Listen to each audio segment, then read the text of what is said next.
Supreme court ने खुसूसी फौजी अदालतों को 85 मुल्जिमान के फैसले सुनाने की इजाजत दे दी है।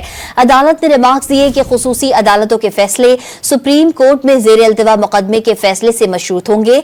जिन मुल्जिमान को सजाओं में रियायत मिल सकती है वो देकर रिहा किया जाए।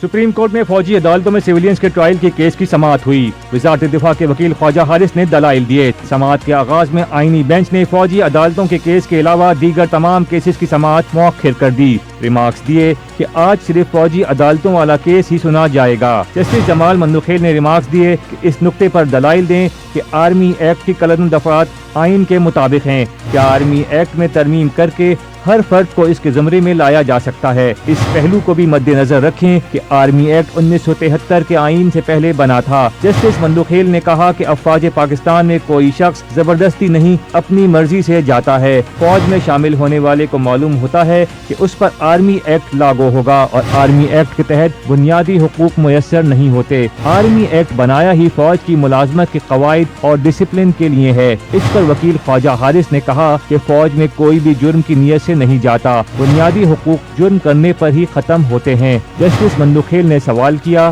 कि क्या अपील में सुप्रीम कोर्ट सिर्फ अपील कुनंदा की इस्तिता तक महदूद रहेगी? क्या अदालत फैसले के दीगर पहलू का भी जायजा ले सकती है? इस पर जस्टिस अमीनुद्दीन ने रिमार्क्स दिए कि फरीकैन अपनी मारूजात तक महदूद रह सकते हैं लेकिन अदालत नहीं। सुप्रीम कोर्ट ने खुसूसी फौजी अदालतों को 85 मुल्जिमान के फैसले सुनाने की इजाजत दे दी। अदालत ने रिमार्क्स दिए कि खुसूसी अदालतों के फैसले सुप्रीम कोर्ट में ज़ेर इल्तिवा मुकदमे के फैसले से मशरूत होंगे। जिन मुल्जिमान को सजाओं में रियायत मिल सकती है वो देकर रिहा किया जाए। जिन मुल्जिमान को रिहा नहीं किया जा सकता उन्हें सजा सुनाने पर जेलों में मुंतकिल किया जाए।